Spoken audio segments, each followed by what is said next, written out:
Hi, Gerri. Amy. Oh, Hello, man. hello. Okay, so we were having a bit of a chat just before we hopped on this morning. Let's do a recap. Okay, so there's been a disaster in my life 20 years ago, 25 years ago, 30 years ago, long time ago, distant past. And I recently sent you a letter I have drafted to address the wrongs done to me in the way back distant past. And this is a theme very common in sessions.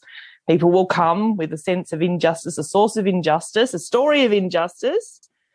And it's a decision, how do we handle that? How do we respond to that? So I've got a bit of a personal source of injustice, which I was sharing with you, and the story is ongoing. So we can't go into a lot of details yet because it'll be a bit unsatisfying, but it involves a university. Mm-hmm.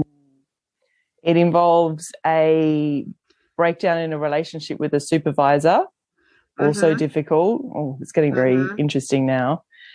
But it's a cold case as well, because there's some evidence we have of what occurred, and there's some evidence that we don't have.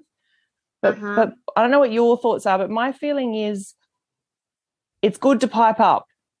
In fact, sometimes it's very important to pipe up about what happened, what was done to you, and what you think needs to occur to correct this issue. It's, in a sense, it's natural justice, and I think there's a place for that in the resolution of a therapeutic case. I think that there's sometimes you need to do something about the situation. What do you think? I have completely mixed feelings. Right.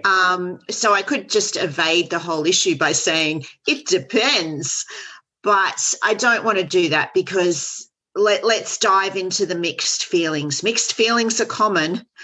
On the one hand, I think sometimes people do need to go back and address the past, whatever that looks like. Yeah. And on the other hand, sometimes people do need to move on and distract and move and what are you doing next? What's the next exciting focus of your life? Have a beautiful life. So it sounds avoidant, but I'm not actually meaning it in an avoidant way. Yeah. And I think it depends on the circumstances the person was in when the wound or the hurt was received. If the person was well supported, it's a very different thing from if the person was alone with the hurt.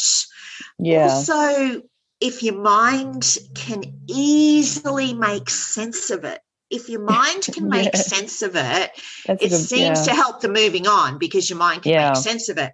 And I have some situations like that in my life which were really quite bad. And yet, surprisingly, I don't ruminate on them. I don't go over and over them because I think the people in question who hurt me or wounded me were just psychopaths. And it paradoxically wasn't personal. They've moved on to the next person. Right. And so what do we think about the prevalence of psychopaths in our country of origin here in Oz, in Australia?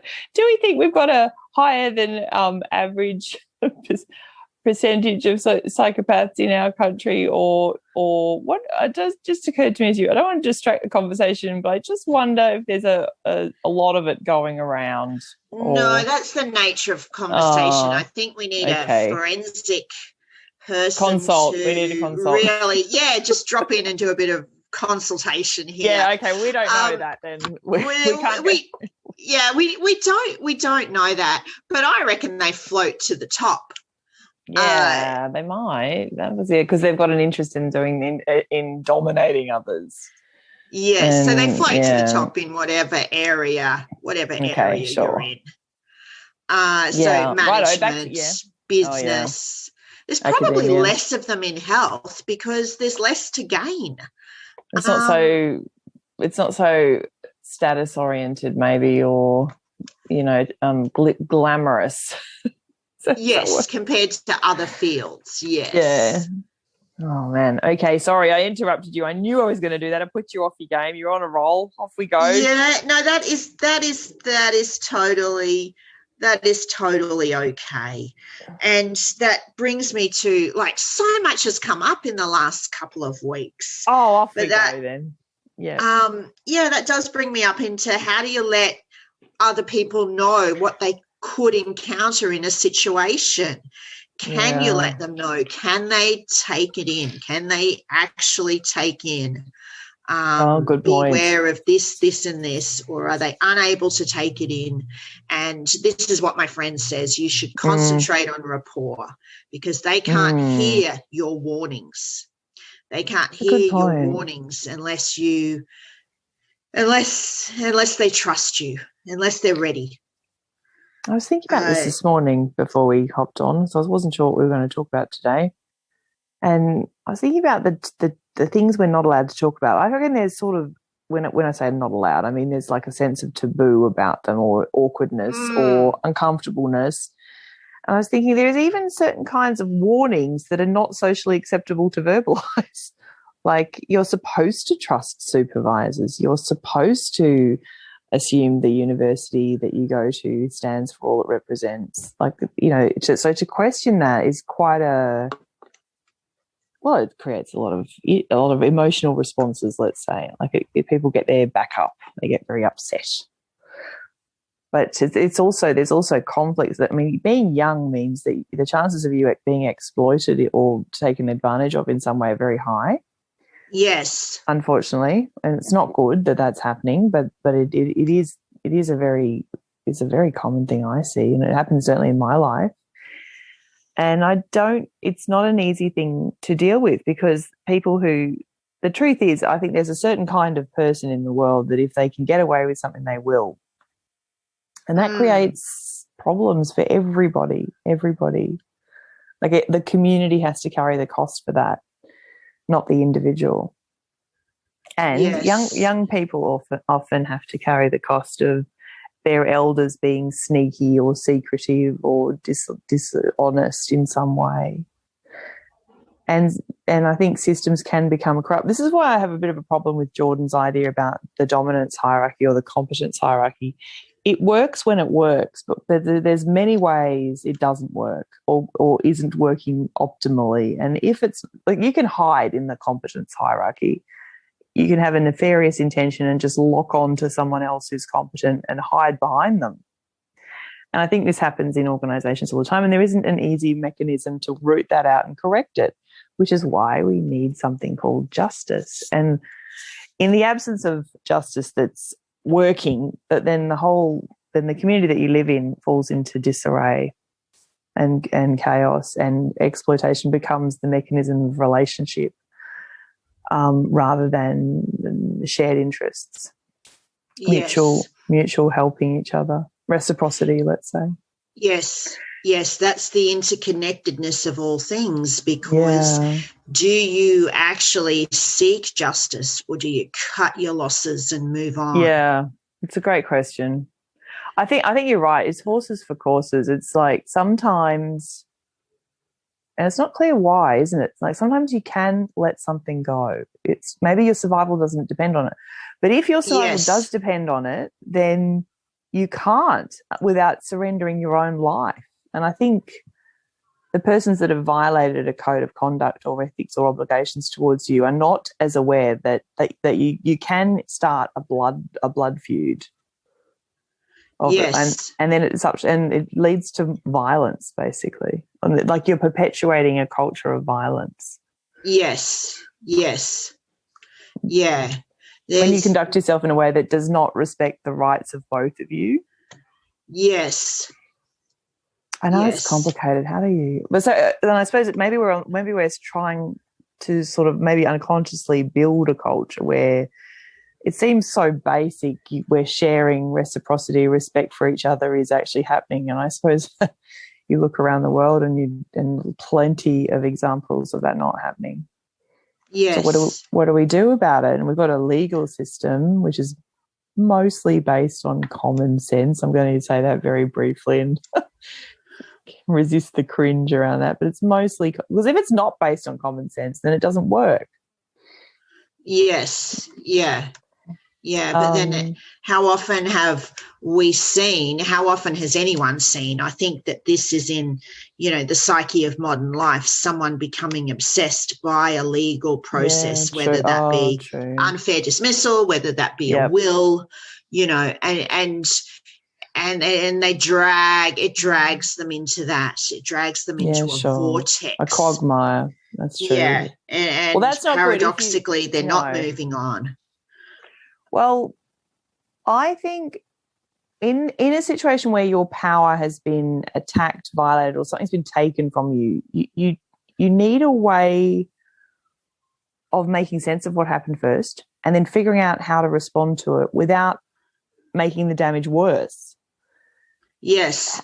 So what are your thoughts on that, Gerri? Because I've probably got some thoughts, but I'm trying to figure out how to present them. So what do you think about, like, I get the idea about becoming mired in a conflict, especially a legal conflict, especially like during a separation or something where there's lots of back to court.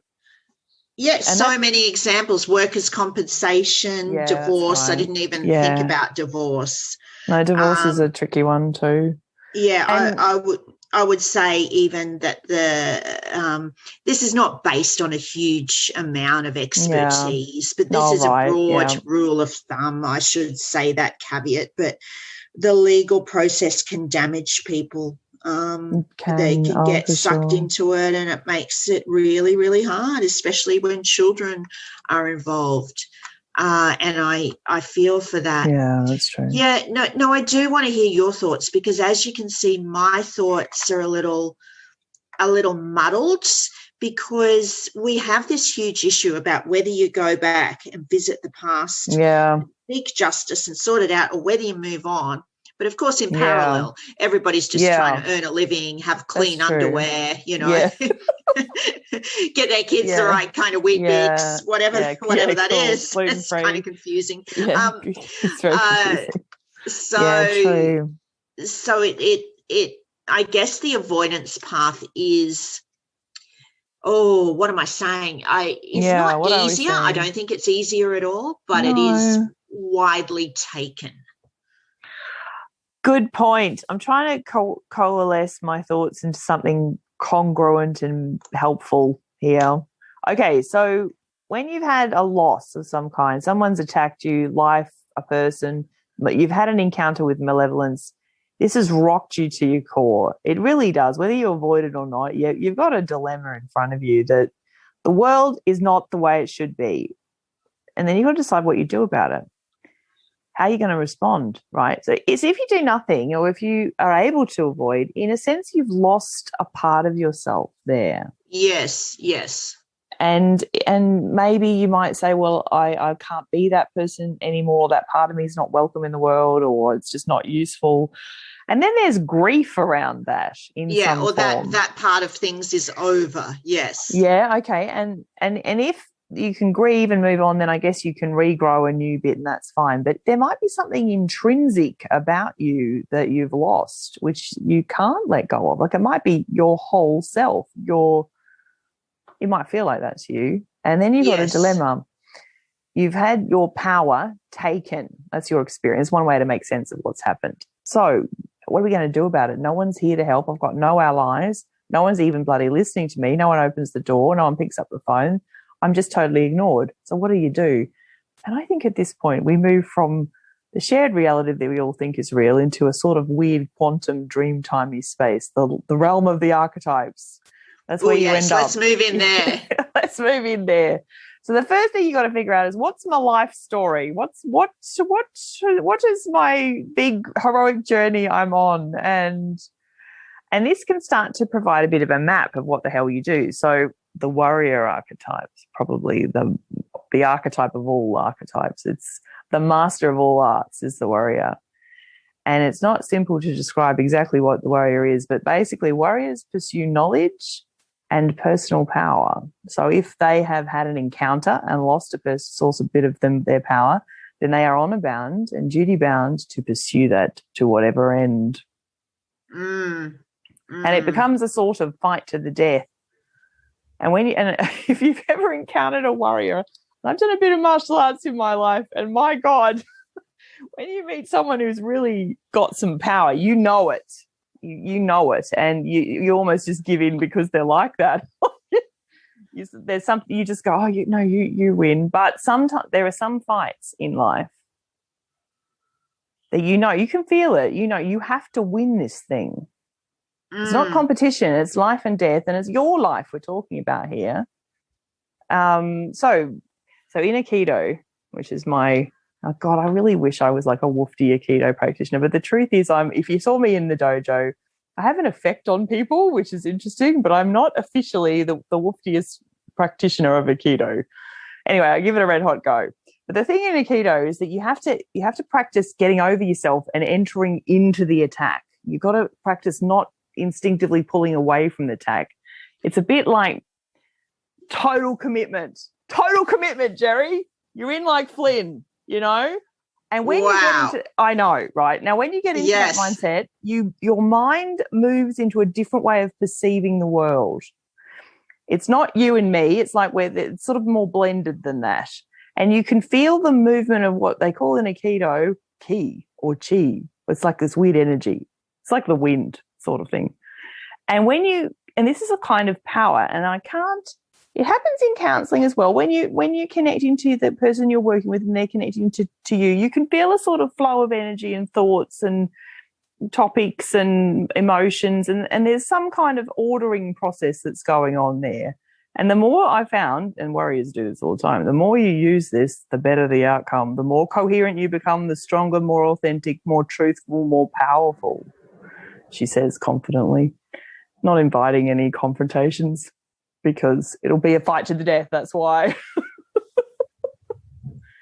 See, now I'm looking at you, Gerri. We're having this woofy talk, and I think you can feel the archetype speaking through me or something. It's not really me. It's like I'm just a little person borrowing a big mask.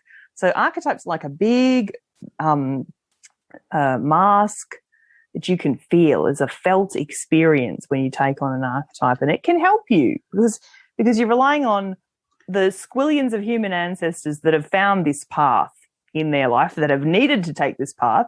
It's a highly moral, highly ethical, highly integrity, honor-bound archetype. There's an exact right way to conduct yourself in every moment. And after you keep doing so, you have to be honest and truthful and speak the truth and this starts to put you together in a way that's very magical, very mystical, and you can feel it and you feel better. And other people start working with you, and people start listening. But warriors have to go and retrieve lost parts of themselves from the past and sometimes the future, which is a strange thing. But anyway, it's a whole nother story. Right, how are we going? What do we think about that? I'm not there yet. You're not? No, you're not there. Right. I just pretend that I'm certain people, and that helps me. Okay, I like that. Yes, you were speaking about your... What was he called? What do we call you? Ryan or Aiden. I don't know. Yes. He's called something. All right, let's hear about that. Okay, Ryan, so sometimes I mean, this is very, very, very close. I don't want to talk about Ryan or Aiden yet. We'll save Ryan or Aiden. We'll just put him back in his box, back in Qantas Club. Stay tuned because I'll explain why Ryan's in Qantas Club in a moment. Righto. I sometimes this is a bit like the warrior because I do pretend to be a samurai sometimes. Oh, I love it, Gerri. Yeah, samurais are very dignified. They do have a code of honor, as disturbing as that might be. But they're very powerful, but they also have respect for fashion and colour. So I have to quickly interject. So Aikido was derived from it was like a repository of what remained of the samurai martial arts. And so, the interconnectedness of all things. Right. Yes. Keep going. And they would also carry weapons. So there's weapons. Not everything is to be. They were dangerous. We'll see that samurai. Yeah. Well, in Aikido, you have to have pure, focused intent, and that's a big part of it. And then the sword's like an extension of your mind at that point. Yes, it's not all about the kimono, is it? So Well, it could be. I mean, it depends on what your weapon is, Gerri. Maybe your kimono is the weapon. Is it open? Is it? I don't know. Like, have you heard that? Have you heard that management phrase? Let's open the kimono on this one. Rude. That's my goal, to just randomly throw that into a meeting. I don't even know what it means. It's become very revealing, this session. I'm open the kimono. Well, we're trying to open the kimono. That might be more important than we think. What's inside the kimono? That's a miracle question.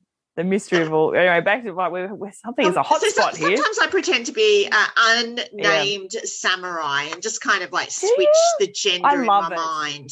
Yeah, that's exciting. I love it. Great. I fancy. Yeah, right. I get it, Gerri. But it's currently very, very helpful to me. Well, I think it's very helpful. Maybe I'm deluded. Maybe this is something that is just helping me to avoid the past rather than address it. Right. I pretend I'm a fly-in, fly-out miner with a girlfriend in Bali called Ryan or Aiden. Oh, geez, that's awesome, Gerri. And I fly into work and I work, but then I fly out to my real life. So Aiden's like your samurai armor, but it just looks a bit different. It's a much better disguise. What an awesome use of the warrior archetype in the guise of Aiden. It is. Aiden's just not working because, for example, on Tuesday I had a huge day at work, a big day. And part of it, so I saw 7 people. Right? If we're going to be concrete, that's a big day. You think that's too much? Yeah, that's a lot. It is too much, as this story will illustrate. And then I did my notes and my letters, and by the time I got home, it was like midnight. Like 11. It might even have been past midnight. So the next day, I really spent the day recovering, not accomplishing too much at all. Okay. And I wasn't mentally disturbed, although maybe I was a little. Yeah. I was not Aiden. I was not flying in and flying out. And maybe I can't be Aiden, or maybe I can only be Aiden in certain situations.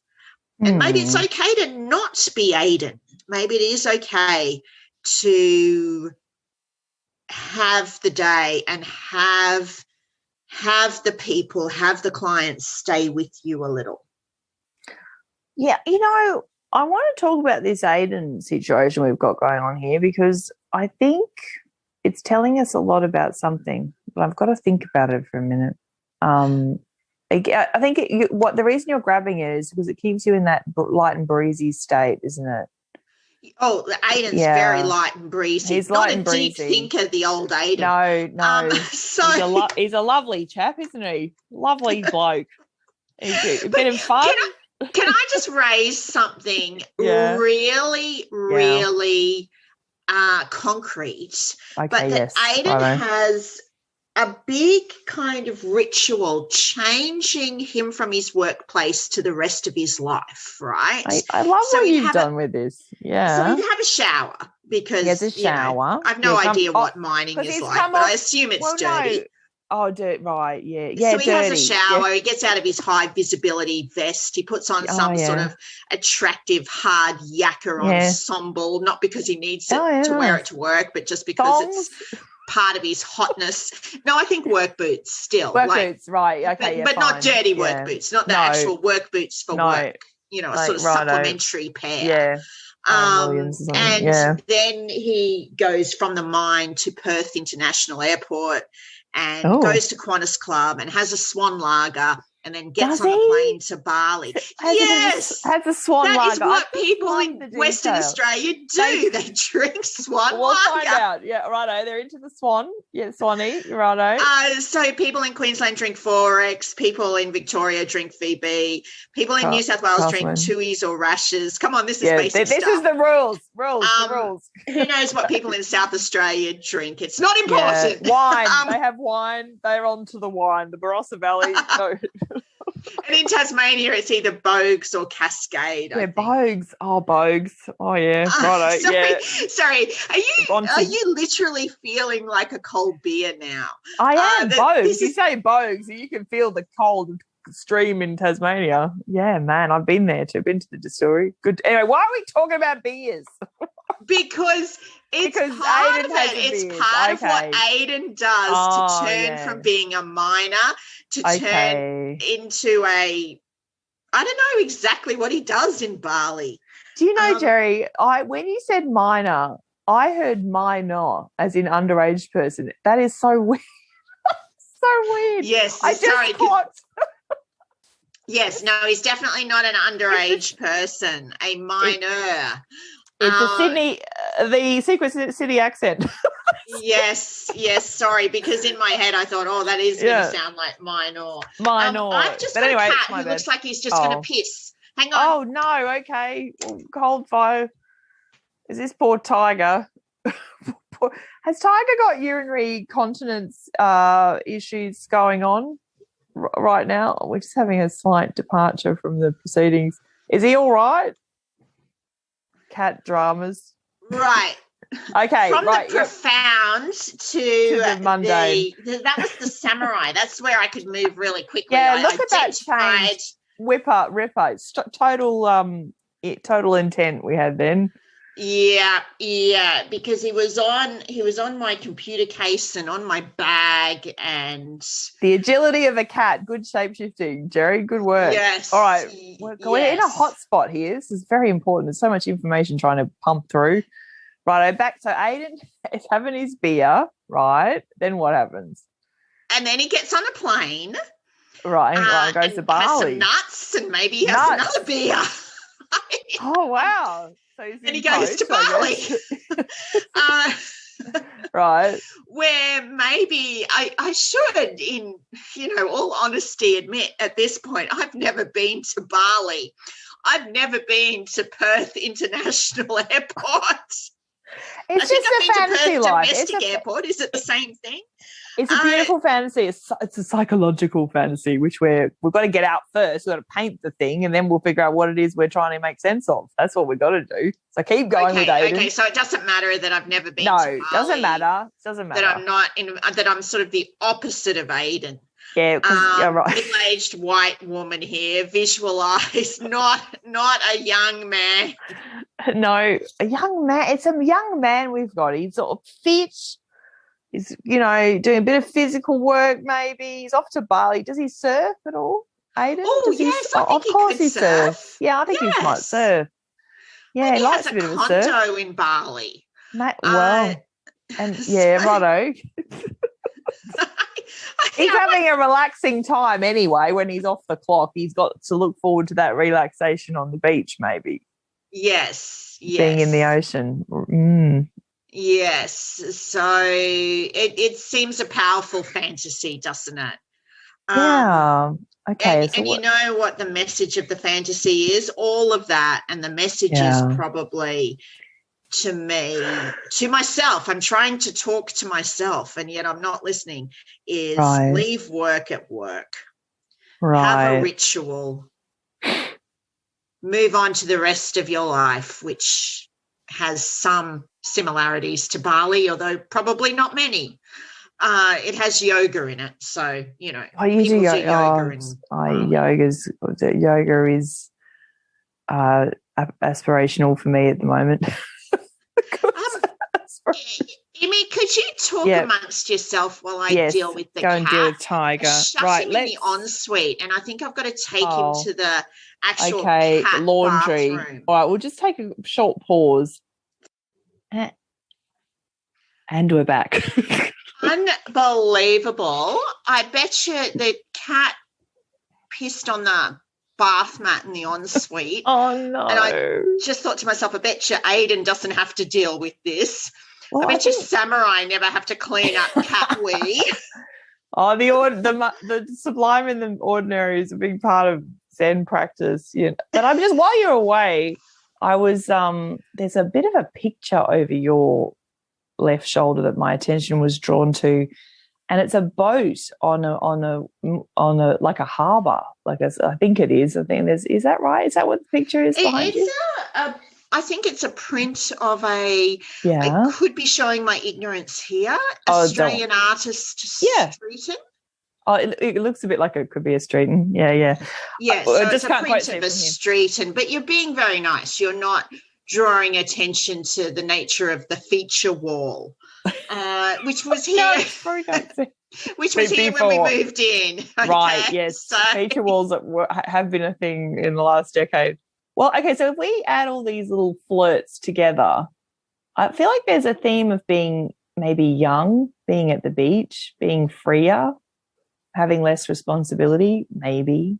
Is there a part of life, what it feels like to be young before all the responsibility gets loaded up, where you can just go to the beach without anything to worry about except staying on the board? Is there something like that? That is so deep, because I'm not taking that at all. That's intriguing, because I would say the fantasy was about compartmentalizing. No, I get it. That's what it is on the surface. I get that part. That's on the surface, is it? That I'm a middle-aged woman wanting to keep everything in boxes from IKEA. But I'm wondering if there's a sort of a kind of human experience that's being not expressed very often, except when we think about Aiden. You know, it's like a way of saying, I want more of that in my life. I want more beach dreaming. I want more, just lack of responsibility, mate. I mean, for me, that's what comes up for me, because I heard, interestingly enough, minor meaning young person, but you meant minor meaning salt mines. Like, I get it. Like, it's a bit of a double signal there. Interesting examination of what that could mean, you know. So it could be, you could be sort of saying two things at once, Gerri. I feel like a miner. I'm in the salt mines, but I want to be a miner. I want to be younger. Do you know what connects both ideas? What connects both ideas is the feeling when you get on a plane. Yes, which going is somewhere. Anticipation, but also I'm leaving the responsibilities behind. I'm leaving the problems behind. Yeah. The problems can't get me now. Problems can't get me now. Yeah. Problems can't get me now. I'm going to my magical place where the problems are not. Bali. Yes. And I actually don't want to go to Bali. Can I just say that for the record? Yes, just for it's sort of like the Xanadu for Australians. It's a close Xanadu, or at least maybe Queenslanders. There was always someone going to Bali, and it seemed like a magical location where everything. It's not so far from Perth, so that's why Aiden's Western Australian. How many hours is Bali from Perth? I do not know. Maybe it's worth looking up. Is it 7? I don't know. Maybe. Oh no, it's 5 hours to. I'm trying from Melbourne to Perth, so it's got to be more than that. It's in Indonesia, isn't it? God, we're going to sound like blonde. Yes, Bali's in Indonesia. Where's Bali? Yeah, it's Indonesia. Isn't it north of Queensland? It could be. It's above Australia. Bali's off the coast of Western Australia. Now we're going to get the Google onto the problem. We're going to get Google onto the problem. Wow, are you Googling? Where is it? I am going to get the damn. We want precision. Okay, we're feeling nervous. Something's weird's going on here. Bali. I'm on the Google. I mean, well, the irony is none of us can fly anywhere. Gerri, you're right. You're on the right track. Yeah, it's closer to Perth. You're probably right. Yeah, it's closer to Perth than it is. In my child's imagination, Bali's north of Queensland. Because people were always saying it's north. Like they were going, where's Bali? You know. How long is the flight from Perth? Yeah, let's get some specifics into the conversation. Bali. How far is the flight from Perth to Bali? Flight facts. Good question. Yeah, flight 3 hours, 45 minutes. Ripper. There you go. That's why he's a fly-in, fly-out person who lives in Bali. So I love the Um, accuracy of the fantasy with Aiden. So, and that you've positioned him in Perth so that it's a quick hop, skip, and a jump over to the Xanadu that is Bali. Good time. So of course, Gerri, the next question is we've got to find Aiden in you. Where does he live? Well, I know. Oh, you got a bit funny there, didn't you? You didn't like that. Well, You got a bit twitchy. I'm not saying Aiden is perfect. There's some really young. big differences between him and I, apart from gender. And one of them is education. I value my education, whereas I sense Aiden really is happy with his limited trade certificates. Perhaps I shouldn't have used the adjective limited there. You got a bit nervous about that. But he's a physical person, and there's very present in the body, you know, gets on the surfboard, gets down the mines. He gets around a bit, and he's young. That's what I'm taking from the Aiden fantasy. So I feel like there's something about the salt mine metaphor, you know, going down the mines. I don't know. But Aiden has an escape, doesn't he? He goes to Bali. Yes. He lives in Bali when he's not working. Oh, okay. So he's a expat, right? Sort of. Yes. Yeah. Yes. Who knows how that works? Well, do not let ignorance be a barrier to your fantasy life, people. So is there a feeling of being a little bit trapped in this story somewhere, like in your experience of this fantasy? Like, is there a feeling of, I mean, there must be, Gerri. Like, and then it might make us nervous because, like, well, if we feel that, we have to deal with it. So maybe we don't want to feel it. Is that where maybe the avoided? Yeah, I think so. Yes, righto. Because all of my fantasies involve movement and travel and adventures in one way or another. So if we were doing Aikido, we would enter into the attack.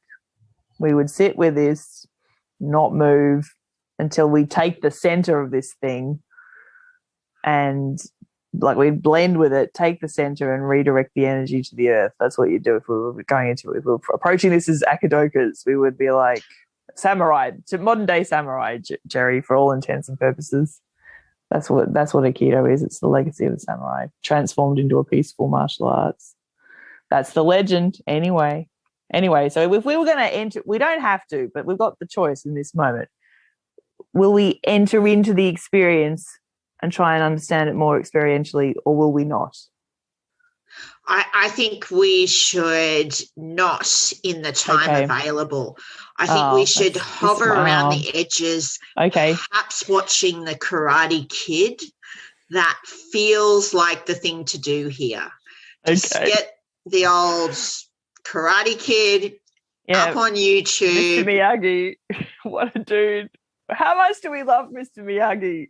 Everyone loves Mr. Miyagi. It's, you know, even Daniel's got a special place in everyone's heart. And the Halloween, the skeleton outfits, man, you just can't remember getting, and him being a shower. We're back to the shower. We're back to the shower again. You know, on the Halloween party where Daniel dresses up as a she gets a shower curtain, he goes as a shower as his costume. Karate Kid 1. No? Okay, I've obviously watched it more than you. I don't think I've watched it since the 80s. So. There wasn't much to do in our secret city of origin except for watch Grease a lot. There was nothing to do in our secret city of origin, let's face it. No, video, VHS. We had, and you had to tape it off like free-to-air telly. There was no television in the 80s and 90s, was there? Then, oh, God. This is why people became obsessed with the bill, because the bill was actually... the bill?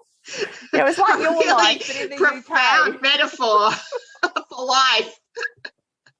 I know. Oh, mate. Well, anyway, so Daniel goes to a Halloween party and he dresses up as a shower, which brings us back to the shower that Aiden has after he finishes his shift at the mines. So we're still on the damn dream. We just we can't escape it, Gerri. There's something about this thing that keeps popping up. Jerry's like, no, we're not. There's an edge. My edges must be observed. I need to feel trapped because it's more comfortable and, frankly, more familiar. So there's safety in that, isn't there? Yes, I yes. know. Well, it's Yeah. true. You know, this is coming up a little bit in my world at the moment, this business of being in an uncomfortable, safe place. Like I think it might have come up last night in group. Oh, we had a mad session in group last night. I was thinking about you. I could have done with your help last night in group. We got on to food. We got, we got on to food, and I feel slightly out of my depth with this, not being an official. We're not allowed to use the word specialization. I don't know how to describe it.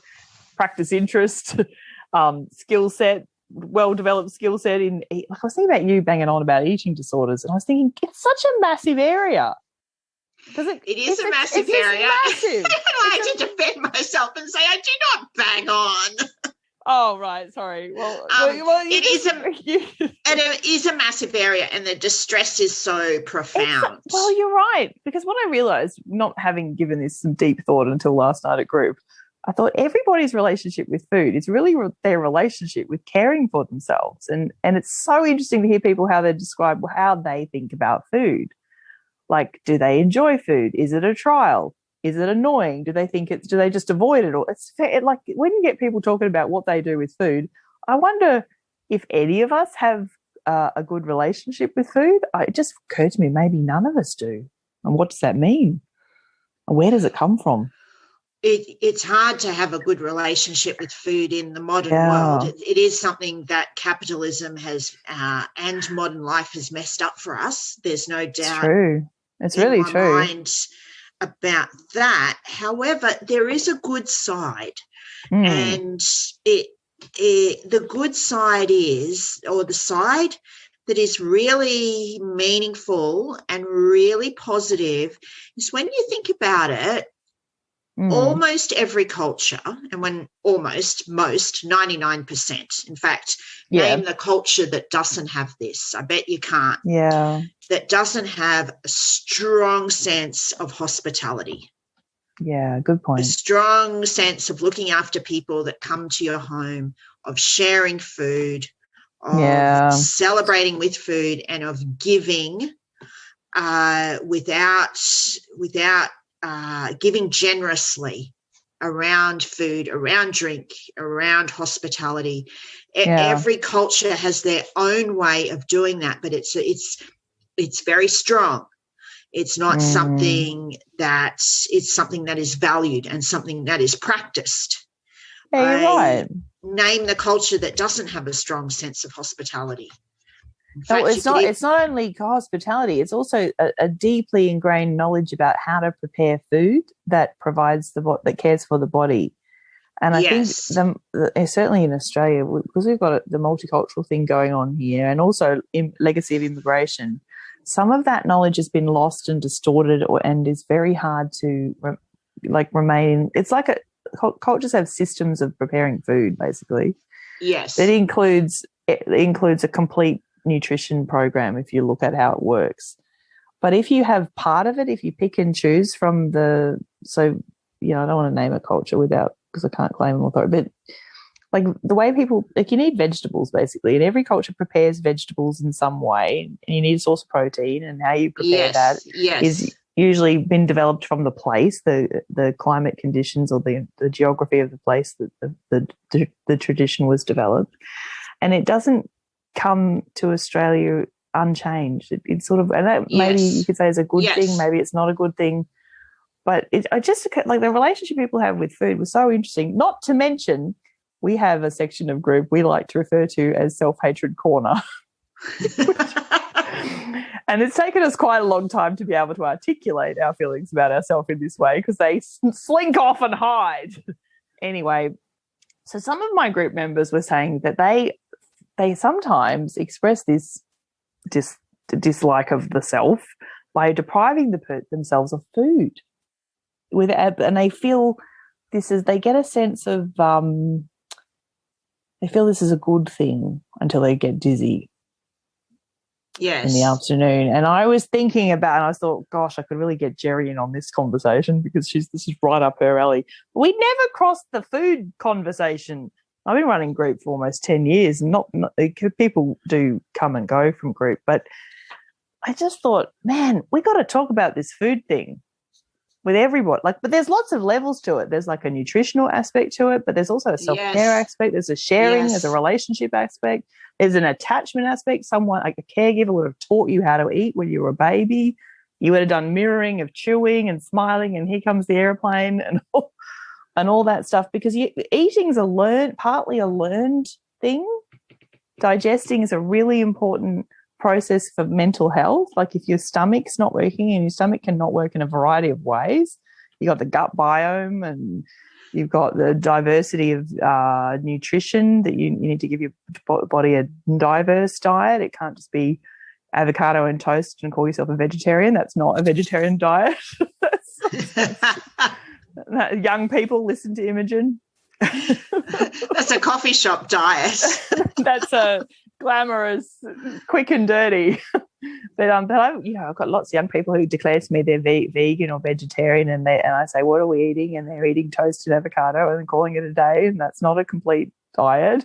It's not even close. And that they're not willfully depriving themselves of anything, not at that stage, but it can grow into that, I've noticed. Yes. But gosh, it's a really big area, this eating disorders issue, or just eating in general.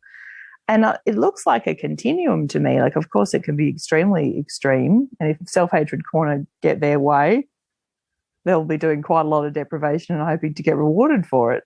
It's a very complicated dynamic of relating to yourself to try and understand and reveal to another, because it's also quite shameful. Yes. So it's hidden, right? It's a hidden horror. Yes. Yeah. Anyway. Yeah. How'd we go today, Gerri? Did we get anywhere? What have we covered? Aiden, we gave that a red hot crack, didn't we? Where did we end up with Aiden? Is he in Bali? Like how's he going? Aiden's in Bali. Is he? He's probably having his swan lager, just a few lagers, maybe. Yes. What kind of beer do people drink in Bali? Must find out. Oh, here we go. Right, I love the research that it reassures us to find the facts, doesn't it? Are we feeling a little bit sort of disoriented or uncertain or something? Is there a feeling of that in the room? I think so, but I think the whole world is feeling like that. Yeah. So I think can be sat with. That can be sat with. We just have to watch this space. Okay, we feel a bit sad or something, Gerri. I feel like there's a sort of melancholy or something wandering around. Is there? I think there is. But you know what? I think it is okay to be a bit melancholy. All right. Yeah, it's like totally okay. I'm just trying to notice it, like what does it need so that it's not hidden behind the couch like hiding, we're not in self-hatred corner. Yeah. They laugh when they tell me this, and I'm like, I don't know, should we be laughing? I don't know we're just trying to understand it, I suppose. But it's extremely hard to talk about self-loathing, really hard. Maybe you need to joke about it so you can talk about it. Maybe we need a sort of cushion joke. Did you find want to hear the local beer in Bali? Yeah, let's have it. What is it? The magic of Google tells me it is Bintang beer. Good. Righto. So we just we're ready. We know what Aiden's drinking. Well, we'll find out about Aiden's travels in the next exciting episode, I suppose, Gerri. Next meeting, I guess. Yes. All right. Well, yeah, I'm not sure Aiden's going to have a lot going on. Well, is he a talker, Aiden? It's not really. Yeah, he's not a man of few words, I feel. Yeah, he's a more physical person. Does everybody else pretend there's someone else? Or is it just us? Well, I love that. No, it's a rich fantasy world. Gosh, you need coping skills in this life. I tell you what, you want a sense of humour and a good imagination. If you got those two things, you can almost do anything. Yes. On that cheerful note, I will say goodbye. Bye, Evie. Thank you. Aiden says uru. Uru.